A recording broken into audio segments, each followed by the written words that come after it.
Welcome to the Mako Performance Podcast, where we talk about how to train smarter, work harder, and perform better. Today, we're going to talk about athletic development across a lifetime. So, looking at different attributes of an athlete, we're not necessarily talking about athleticism today. We're talking more about the controllables, okay, like mindset, coachability, self awareness, the work ethic across different training ages, whether that be youth, someone that's brand new to training but starting at a later date, someone who's coming back that was an athlete, and then also a seasoned athlete. Okay, and then we'll also talk about sort of personality types and what we have to look at from those personality types of what you should try to focus on while training to maximize your time in the gym. Okay, so let's kick it off, Aaron, talking about the youth athlete as far as training age. What are we looking there from an athlete? What are we trying to instill in this athlete, from a very young age, as far as like what they should be focusing on to build them up for success for a lifetime? Yeah, and in terms of mindset at a young age, it's really just giving them a chance to explore and be curious and have fun. So, regardless of what they're doing athletically, it's really about, teaching the fundamentals, putting it into an environment where they can really just like have a good time with it, So it's learning to enjoy the training process almost. That's the way I'd kind of frame it. Yeah, finding ways to make them active. I know when we were younger, we were able to run around in neighborhoods and play, and it's not necessarily like that anymore. I mean, my neighborhood, I don't see kids running around and playing pretty much at all. And even though, my oldest is 5 years old, we have to play with him. We have to push that stuff. We get him in here doing some CrossFit stuff when he wants to, and kind of trying to instill those things. But it's definitely different now. So it's like the fun aspect, I think, is a little bit harder to hit on. But finding ways for your kids to kind of get involved early, and again, focusing on basically enjoying the process, because that's what's going to set it up. I know at a young age, not only were we playing, out in the neighborhoods and riding bikes and things like that, but I thought you were obviously in youth athletics pretty heavily. So what did you kind of focus on when you were young? Yeah, I mean, at a young age, like right into like the beginning of like recreational sports, it was a lot of, learning, the absolute, fundamentals on everything. So like when, you got to a practice, it was very like limited time because their focus is low. So you have a younger Right. athlete, you can only spend so much time hyper-focused work. All of that was just like technical. So if, think about like the gym, it's like, okay, we're going to hammer the fundamentals on an air squat. And Right. we're going to do that every day until that looks perfect. And then as soon as like focus is gone, we would move into something else, and it was usually like open play.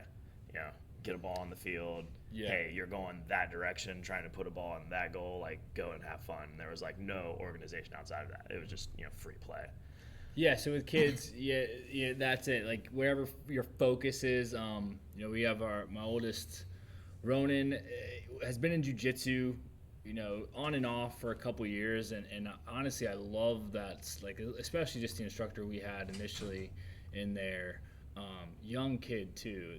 He was like 20 years old. This dude that was teaching, but he did a really good job of basically, it's like, all right, we have these kids' attention. They have to focus. They're gonna run. They're like focused on just following direction, right? Like the simplest Right. things of just like actually listening to the command without messing around.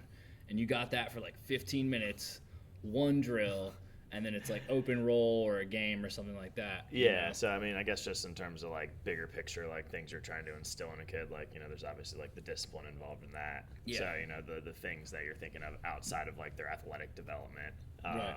some of those things really do start to work themselves in, and are probably more, should be priority for the kid, because you never know where that kid's gonna go. Yeah, so thinking about athletically or so outside of athletics. so going over the attributes of this youth athlete, right? So we think mindset. We've already kind of said we want that to be a fun, free flowing mindset. The mindset for the kid is just like focused attention. We're trying to instill that coachability, which is basically any athlete's ability to be coached, like take a cue, take direction. It's probably my number one attribute when trying to work with somebody, especially if somebody wants like one-on-one attention. I'm like, how coachable is this person going to be? Because we'll get to the later of these athletes that this coachability thing goes kind of down in some of these, and there's like a place where we have to try to push it. And obviously self-awareness for a young kid, I mean, we're not really trying to push a lot of self-awareness. As a kid, you're really you talk about kids' feelings, and you try to make sure they can handle those things emotionally and they're developing, but realistically, like, they're not like, well, my back's sore today, or like, how do I change my training? And then work ethic is just during those games, finding ways to make it fun. So we can push that work ethic, but I don't know if we can start this, and at least the ones that we know are important, like coachability, work ethic, and having fun, we'll set them up with a good base moving forward. Yeah, and then, for the youth athlete, like growing into more of that, like, next development, phase, right? Call it like the early teens, high school age, right? Where they're getting into organized sports, competitive sports. They're starting to maybe trickle towards specialization. That's where you can start to hammer things like work ethic and mindset and start to trickle in goal setting and things like that. So it's, once they've got the fundamentals, they know what they enjoy to do, and they're starting to sink their teeth into something a little more, that's when you start layering those things on top of it. Yeah, so looking at that, that's kind of what we look at from a youth athlete. So that training age is really young. Well, and again, training age, for you guys that don't know, is basically how long this person's been training. Whether this person is, starts at 10 years old and they've trained for 5 years and they're now 15, and somebody who's 25 who's now 30 only has a 5-year training age. So the training age is actually the exact same. So that same, now their personal development and maturity isn't the same, but as far as training age, it's kind of similar. So we're looking at this from this late starter. So let's say you are someone who maybe you dabbled a little bit younger, but you never really did anything competitive, and now you're looking to get into fitness in your 20s, and that can be a huge thing to try to undertake. If you haven't been very active, and they say, like, by the time you're 35, your brain and like your patterns and habits have completely developed. So even if you try to start at 35, it's even harder. Let's talk about the mindset of what someone who is a late starter should kind of focus on. Yeah, and I'll even, maybe not like give a counterpoint here, but I would consider like a late start, like I would also consider that like if you were highly specialized in something and then move into something completely different. Like, so like me personally, like when I made a shift from being like a soccer player to a weightlifter, and like I was very much a late starter in terms of my development as a weightlifter. Yeah, so like moving from an endurance sport to a strength sport, you can still even look at yourself. Right, my training age for weightlifting specifically was low, so that.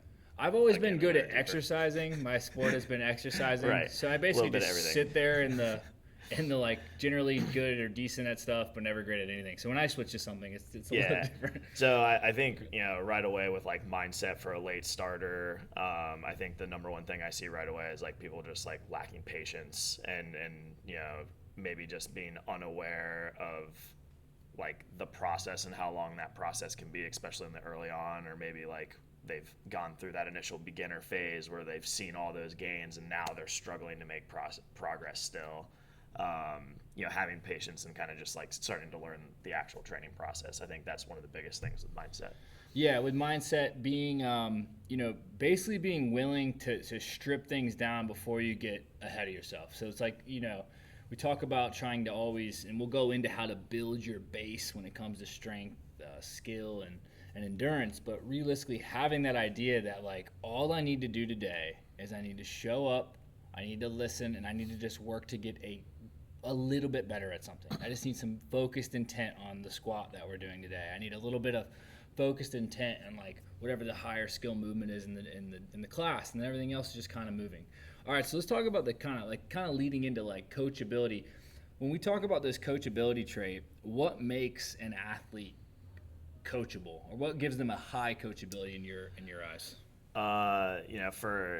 For me, it's the athletes who, can take a cue, can take a drill, and not maybe immediately, but like they're putting the effort into one thing specifically and not, getting too wrapped up in the complexity of everything. So it's like, hey, if I'm giving you a cue, I want you to focus on that one thing. Right. And hips back in the squat. Yeah. Like, that's what you need to do. Yeah. And that might bring up another fault, but we don't necessarily care about that. Right. You corrected the thing that we were trying to correct, and then, all right, we get that. Now we move on to the next thing. So I think, people who are hyper focused on the cue or on like the drill and the purpose of the drill and the intent of the thing, I think they usually are the ones that respond best to it and make improvements like rep to rep, set to set, most frequently. Yeah, coachability. Should we talk about taking individual cues? I'd go a step further and just saying like listening to like the nuances of scaling and progression.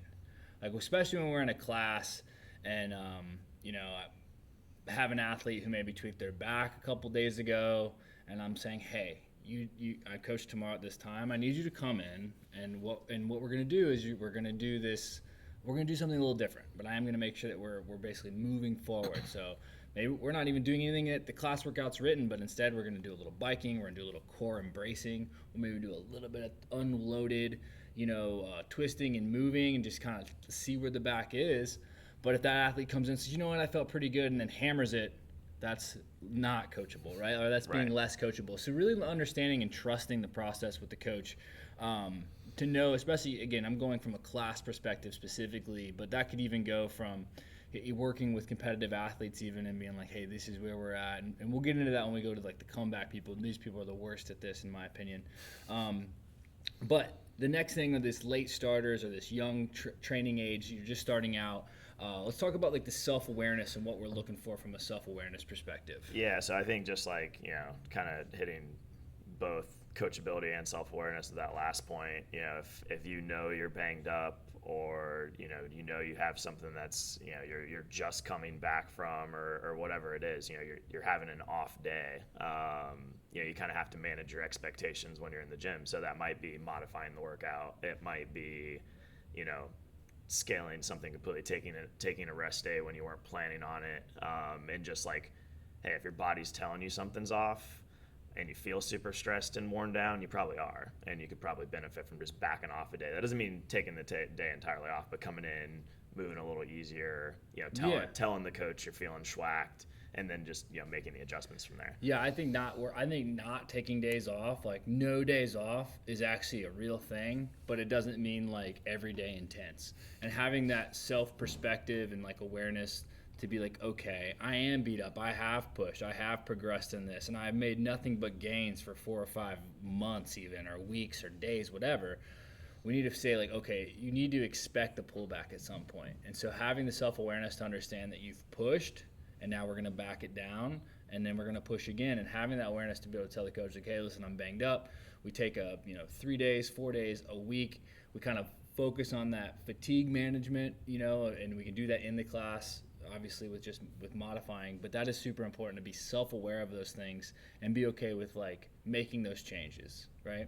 Yeah, or just managing your expectation, right? It's like, okay, you've been traveling all week and you come back in, you haven't trained at all, and it's a day we're doing a 1 rep max on something. Like, is that really the day that you're going to feel your best and most prep for that? Probably not. Yeah, but like you might, but also you might not. Yeah, you might not, and you're working up, you're feeling it out, and like it's just not there. It's not there. You don't beat yourself up about it, and you move on, and know that the next time you're probably going to be a little better prep for it. Yeah, and by the way, all this stuff is tough, and this, we've learned a lot of this stuff personally as athletes over the years. So, when we talk about like how these attributes kind of change with the stage of athletes and where you're at, you should progress and focus on getting better at all of these things, no matter what your goals are. Work ethic for a newer athlete is a little bit different than what I would consider like a seasoned athlete. So work ethic doesn't necessarily mean you come in and you absolutely hammer it, right?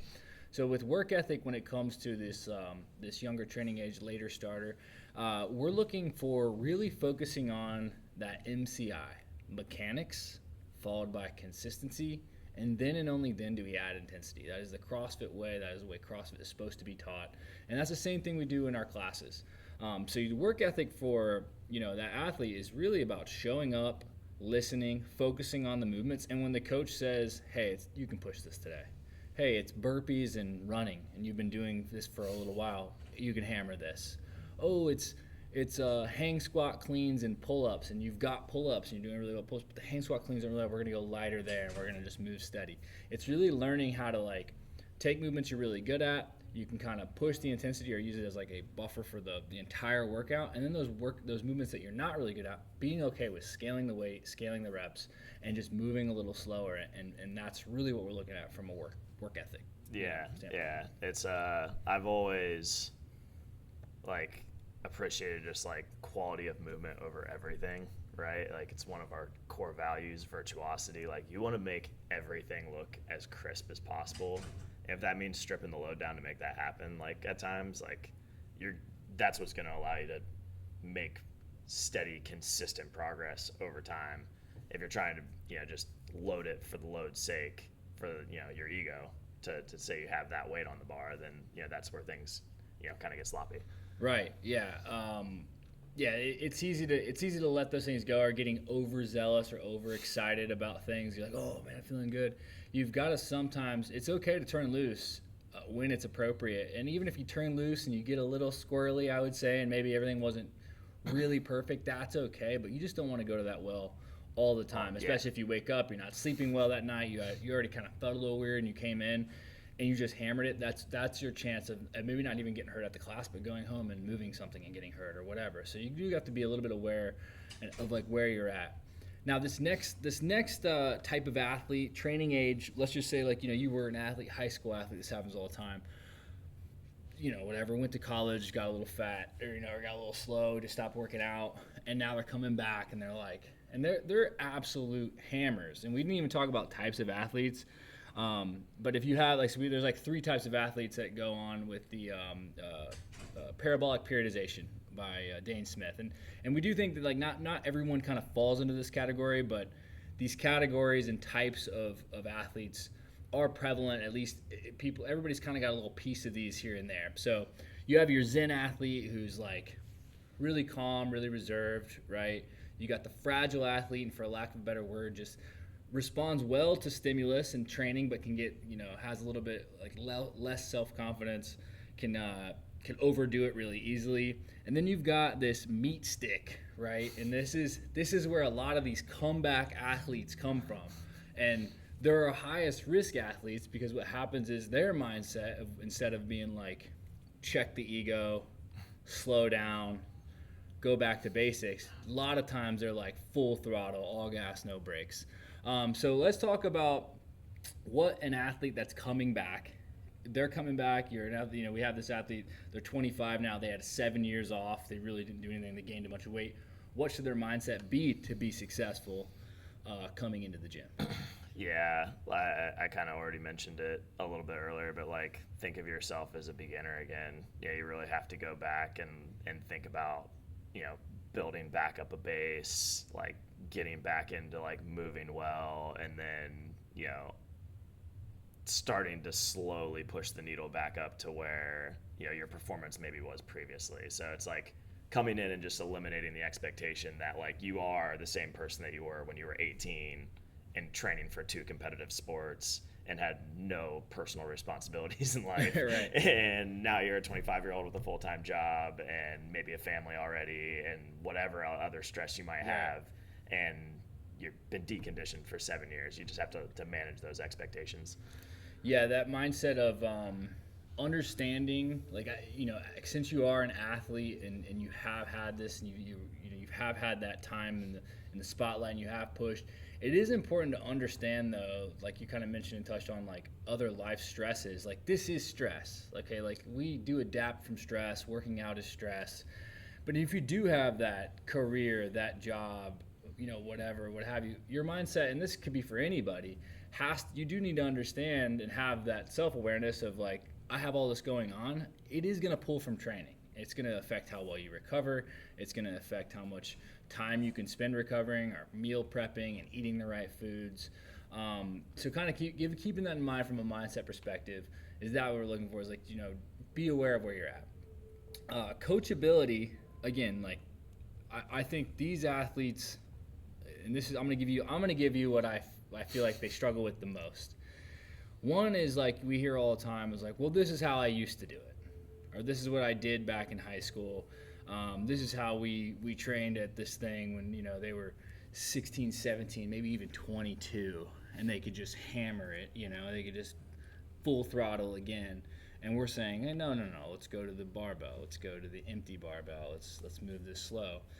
That is where I think these athletes struggle the most, is being able to forget what they've been coached in the sense of like movement and like how they were training, and learning that, listen, we have to, again, build that base, but being open to that, I think it sets a lot of people back early on, because they see it as like, well, I'm doing less, but realistically you have to take those steps off, or take all that weight off, take all that speed out, to then build the base all over again. Yeah, I mean, even with significant time off, like, you're still going to have to go back and, if we're trying to make a big technical change in a movement or something, you're going to have to, bring things back to be able to see, that transfer over, whatever it is from a skill acquisition or movement, standpoint. I think they also struggle coachability-wise with the, like, just being okay taking the cue and not being like, oh, well, I used to be able to do this. It's just like letting go of the fact that they used to be able to do it. It's like, it's okay that you like don't have 20 unbroken pull-ups anymore. Like, you are where you are. Can we get one more than we got last week? So just like forgetting about the past performance and like, it's hard to do. Yeah. I've struggled with it personally. Like I've been lifting again with you, and I'm putting weight on the bar. And, I'll feel good, and there'll be moments where I feel good about how I did, but then sometimes I'll look over to you and be like, dude, this is like 20 kilos off my lifetime. I used to touch and go this for 5. I used to touch and go this for 5. Yeah, that's like my thing. But, I do have the self-awareness, though, of knowing where I am and where my goals are and what I'm going for.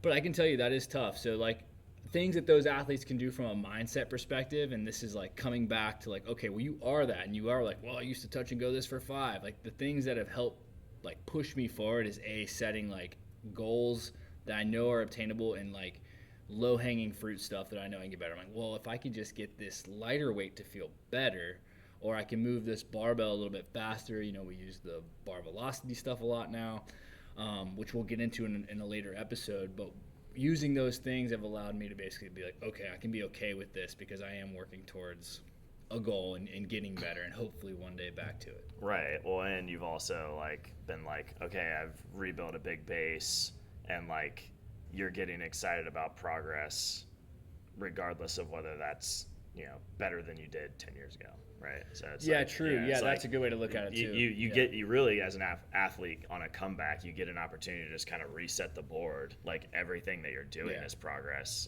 It's and it can be back to that like time when it's like every time you're stepping in the gym, you're PRing something. If you can forget about your past accomplishments, it's just nice. It's the climb. When back. I do, I'm it's like, oh, it's awesome. It's the climb. And every back once in a while, I'll hit something that was lifetime. But I did the most strict pull-ups I've ever done. Like, that's all random, So that's on the work ethic side. For the most part, these athletes already have a high capacity to work hard. They know how to do it. The biggest thing we have to try to do with these athletes is kind of pump the brakes a little bit, especially if you're not used to CrossFit style training, that high, like, even if you ever were a high intensity training in like running or sports, this is a lot different, and it can be very demanding. If you're like, I need to get better at the snatch, I need to get better at my aerobic base, I need to get better at CrossFit, I need to do this, I need to do that. So work ethic wise, it's really good to focus on where you're at. So like if your goal is to be just healthy, well, cool, just show up, get better at things daily. Don't worry about doing a bunch of extra stuff. If it's to be a CrossFit athlete, you need to look at yourself as a total package athlete. You're someone who's already super strong, but maybe you're a little heavy. You can always build your aerobic base, build your gymnastics, and you need to look at that as a 2-year progression of filling those holes. So having that work ethic be willing to do what's necessary, not necessarily what you're already good at or what you've done before. Yeah, and I think it probably falls back into like the mindset piece, but like for a comeback athlete, I definitely think it's a big thing that they need to like reestablish what their goals are. Like, if it has shifted from performance athletics, like, and it has shifted more into like lifestyle, health, wellness, they probably need to have like reassess those goals and like reevaluate it, like what does that mean from a training standpoint. Right. If you're trying to be like swole as shit and you're also telling me you're trying to live a long time and feel good, I will show you that those things are sort of at odds, right? Now we can maintain some size and we can definitely still want to build muscle and carry muscle, but you do have to kind of be like, okay, well, do I really need to do sets of 20 on, do I have to max rep out 225 every week on the bench press? I'm still going to do that, but do I need to be just hammering, Right. that weight? So that is one thing to kind of look at too, guys. The last type of training age, we'll just say seasoned athlete, you're in a peak phase for whatever sports specific thing, or whether that or you're someone who's a 5-year member on the board, you've been doing this for a long time, you're still just a general athlete, you're just hitting it for health and longevity, but you've been consistent for years. Your mindset, number one, you've already made it, especially for one of those longevity athletes, you are what we're looking for and how to do things. Stay the course. Yeah, stay the course. Let's talk about from a mindset perspective. I'll start off with saying, let's talk about an athlete that's working on sport, or we talked about CrossFit, or whether they're training for barbell, weightlifting event or endurance event. The things to look at now from a mindset perspective is, again, like, see the phases of training, right?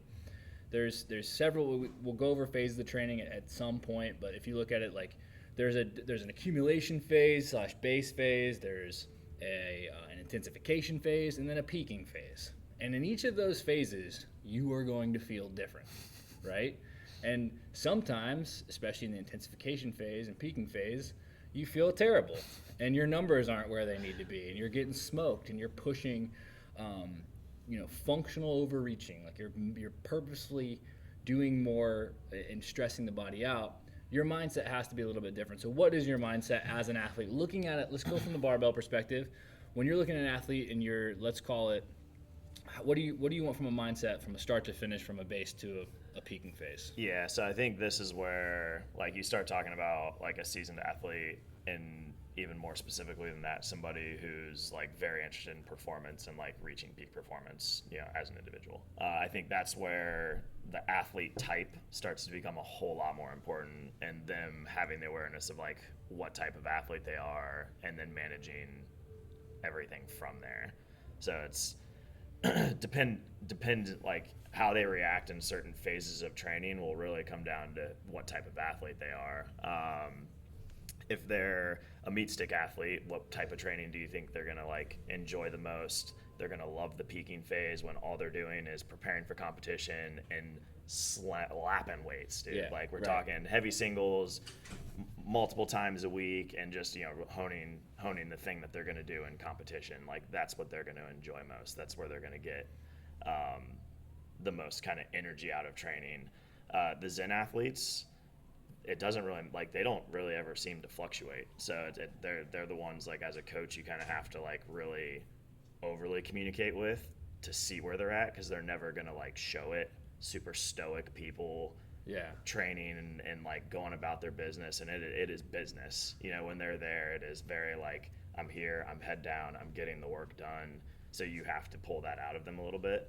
And the fragile athlete, like, intensity starts bumping up, they might start falling apart a little bit, and feeling that fatigue that's there, and questioning where they should be, and starting to overthink the training process, and then trying to pivot because they don't understand how they should feel, right?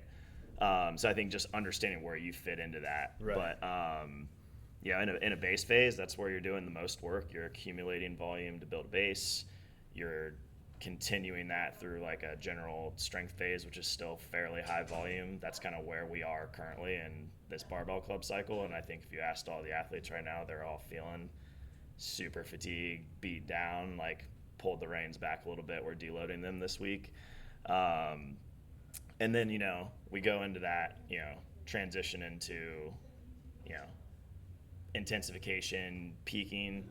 They should start to feel better. And most of them really enjoy that, like, early part of the intensification phase. They're starting to touch some heavier weights. Volume's been reduced quite a bit. Fatigue starts to be managed a little further. And then, then we're right in a position where we're ready to taper and peak. Yeah, so from a coachability standpoint for this athlete, one is like communication with the coach, because especially if you're someone who is that Zen athlete or even the fragile athlete, we need to kind of push confidence and push where like how you should be feeling in this phase. That's super important. So listening to the coach is probably your number one thing from a coachability when it pertains to the program. From self-awareness, it's also being aware of where you are in the phase of programming, understanding how you feel, and then that work ethic is just showing up and doing what's necessary. If it's a base phase and we're saying we're not trying to hit a bunch of misses and when we're hitting heavy singles, then like it's showing up and not missing. It's having the discipline essentially to be able to do that. Yeah, and I think from a awareness standpoint, like just being aware that there are times in training where you're going to see a reduction in performance. You're not going to be able to hit your best lifts every day. Sometimes that's a little unpredictable because of things and stress outside, and really just like honing those things in and everything that falls into recovering from the training you're doing, and just like really like honing every aspect of your life to build it, if you're really going to build it around training and performance. So like how you're feeling, how you're recovering, is today's session right after a heavy day yesterday, and that's why you feel terrible, and understanding that from a training perspective. Right. Okay, guys, so we've kind of covered up what we think from an athletic development across a lifetime, depending on where you are, like what your goals are, what type of person you are. So kind of keeping these things in mind. If you guys have questions, the best thing you can do is always communicate with the coach. It's talking to the coaches in the classes every day. It's focusing on, basically having some self-awareness and being able to communicate how you're feeling and how you're responding, and then going from there. If you guys have any questions or topics you want us to cover in this show, please let us know. You can hit me up on Instagram at Brandon_Massey. And Aaron? I'm at adenny19. Cool. Anything else? Nope, that's it. All right, let's get it, guys. Let's go.